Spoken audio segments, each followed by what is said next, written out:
Hello everyone and welcome to dead friends.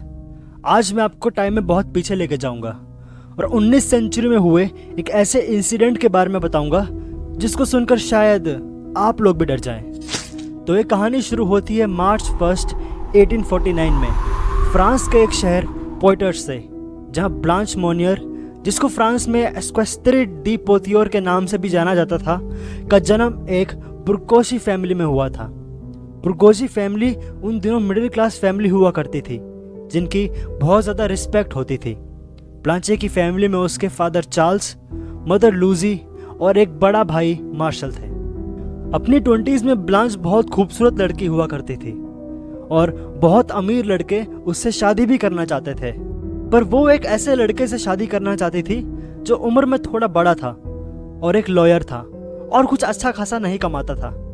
इसलिए उसकी माँ ये नहीं चाहती थी और माँ के लाख मना करने के बाद भी ब्लांच नहीं मानी और उसके भाई और उसकी माँ ने उसको अपने ही घर के एक छोटे से कमरे, जहाँ सूरज की रोशनी ना के बराबर थी, ब्लांच को उसमें बंद कर दिया और लगभग 25 सालों तक ऐसा ही चलता रहा। ब्लांच उसी कमरे में कैद थी।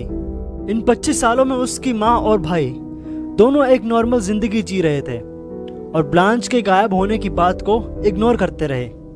ना तो उसके किसी दोस्त को उसकी कोई खबर थी और ना ही उस लॉयर को जिससे वो शादी करना चाहती थी।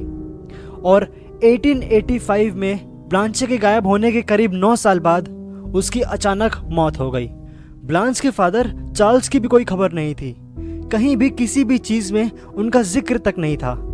सालों बीत गए और ब्लांच की माँ और भाई का टॉर्चर नहीं रुका और करीब 25 सालों बाद 23 मई 1901 को जब वो करीब 52 साल की हुई तो अटॉर्नी जनरल को एक एनोनिमस लेटर मिला जिसमें लिखा था कि I have the honour to inform you an unexpectedly serious occurrence.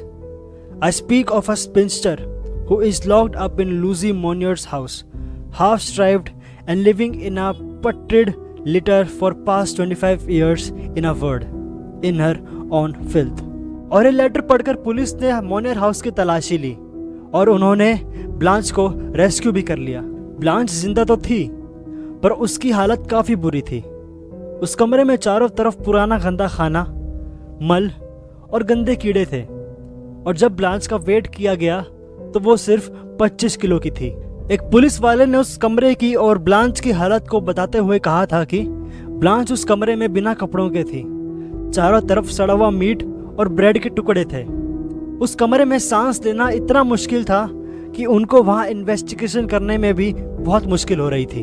ये ड्राइंग देखिए, 1901 में बनी किसी आर्टिस्ट ने बनाई थी ये और इसको नाम दिया था दस लेबेंदे स्केलिट वॉन पोइट्रस, जिसका मतलब है द लिविंग स्केलेटन ऑफ पोइट्रस। और ये पिक्चर ब्लांच को रेस्क्यू करने के जस्ट बाद ली गई थी।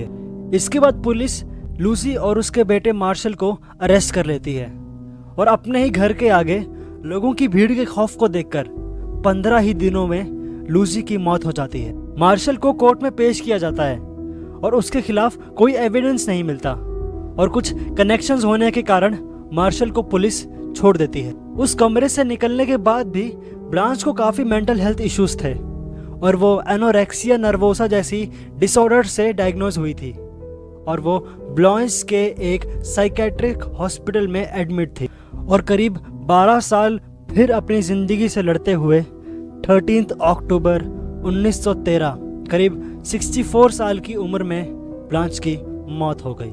दोस्तों, 1930 में आंद्रे गिडे नाम के एक फ्रेंच ऑथर ने इसी इंसिडेंट पे एक बुक लिखी थी जिसका नाम लास क्वेस्ट्रे दी पोतियर्स था।